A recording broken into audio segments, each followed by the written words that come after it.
Welcome to Focus Mind. Knowledge is the precursor to experience. The more knowledge you have, the more prepared you are for the event.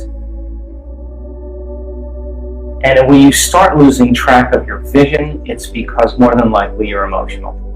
Because the moment you feel emotional, you can't see the future because you're looking at your future through the lens of the past. Get up in the morning, get out of bed, and take time for your precious self. Turn the TV off. Sit down and read a book or watch a video that's going to inspire you. You and I are a work in progress. And if we are not changing our brain and body in some way, priming it for the future, we're going to be very predictable the rest of the day. We're going to be in our past. Take time for yourself every morning and ask yourself a simple question. One day, one lifetime, what is the greatest expression of myself I can be today? How would a great person think? How would they act? How would they feel? Can I teach my body emotionally how that future person is going to feel now? And make the deal with yourself that you're not going to get up from your meditation until you feel differently. If you do, get up and maintain that modified state of mind and body your entire day, independent of any person, anything, or experience in your life, independent of any emotional addiction or habit in your body, and independent of time. And if you can, get ready, because something unusual is going to happen in your life. That's the law. And so when synchronicities and serendipities and coincidences begin to happen in your life, unexpected events like balloons showing up in windows to remind you that the divine is present, that's an indicator that you are literally now in a dance in this world between your free will consciousness and this consciousness that's controlling all of this. And when your consciousness every day merges with that consciousness, why not be bold enough to say to the Creator, hey Creator, I took time out of my busy day to emulate you. I'm the son and daughter of God. I am emulating you as a creator. But here's the deal. I need a sign from you to let me know that you're real. But don't bring it in a way that I can expect, because if it comes in a way that I expect, it's nothing new. Rock my world. Drop a little crumb from the table and let me know that you're present so that I'm inspired to keep creating. That's the point. So then, when that starts happening to you on a regular basis, you're less prone to judge your coworker. You're less prone to get upset in traffic. You'll be the person going, because you know and when the mystical starts downloading data into your brain and you start having really profound experiences, there's only one thing you want to do, and that is to give. You cannot not give in that place. And you can never return back to business as usual ever again. And so, is it worth the effort? I think so. Assume the feeling of the wish fulfilled.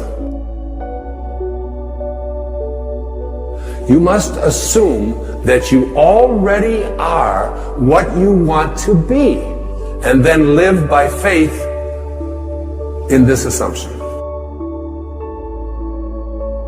Make your future dream a present fact by assuming the feeling of the wish fulfilled.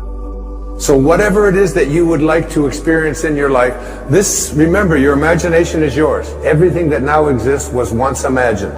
Therefore, everything that is going to exist must first be imagined. Henry David Thoreau had probably the greatest definition of success that I have ever heard. He said, if you advance confidently in the direction of your own dreams and endeavor to live the life which you have imagined, you will meet with a success unexpected in common hours. It will chase after you if you can place into your imagination what it is that you would like to attract and begin to feel it. That which you feel yourself to be, you are. And you are given that which you are. So assume the feeling that would be yours were you already in possession of your wish. And your wish must be realized. So live in the feeling of being the one you want to be, and that you shall be. Every feeling makes a subconscious impression. And unless it is counteracted by a more powerful feeling of an opposite nature, it must be expressed. Your feelings are different from your thoughts. Your feelings are what you experience in your body. The dominant of two feelings is the one expressed. Every feeling that you have makes a subconscious impression upon your body and upon your awareness. Now, you need to understand the subconscious mind of yours. Your subconscious mind rules your life. 96 to 97% of everything that you do is done as a result of your subconscious mind. And when your subconscious mind gets programmed, it goes ahead and responds to whatever it is your conscious mind has placed into it. This subconscious mind of yours is most impacted by your feelings. A change of feeling is a change of destiny. A change of feeling is a change of destiny. Write it down. Stick it on the wall next to your bed. If you came into where I sleep, you would see that. I look at that all the time. I want to practice putting into my subconscious mind the assumption of the feeling of what it is that I would like to attract into my life as if it already existed, and to feel it, not just to think it, but to feel it. If this assumption about what you would like to become is persisted in until it becomes your dominant feeling, the attainment of your ideal is absolutely inevitable. You must first assume the feeling of a wish fulfilled in all aspects of your life. So you have to say to yourself, what does it feel like to be prosperous? What does it feel like to be content? What does it feel like to be well? You have to start retraining your subconscious mind. And your subconscious mind, it responds to what it is that you suggest to it. Now, the intriguing thing about your subconscious mind, your habitual mind, is that it can't make a distinction between what it is that you are feeling as a result of what you have placed into your imagination and assumed the feeling of it, and what you are experiencing every day in your life. If you go around feeling unhappy, depressed, miserable, sad, whatever, your subconscious mind says, oh, so this is what it is that you would like to attract into your life.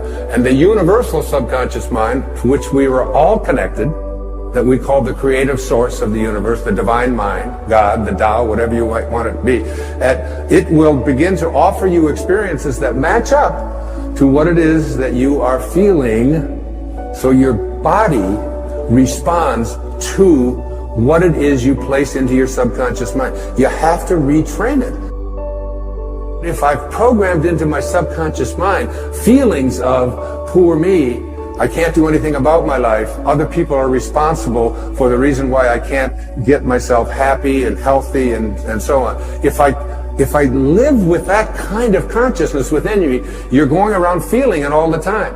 Your feelings create the destiny that you want.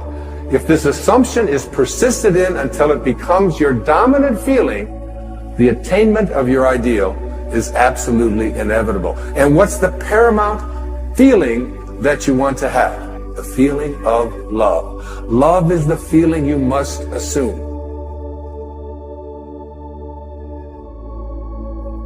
Your imagination is able to do all that you ask in proportion to the degree of your attention. So, what kind of attention do you place on your desires? There are two kinds of attention, according to Neville.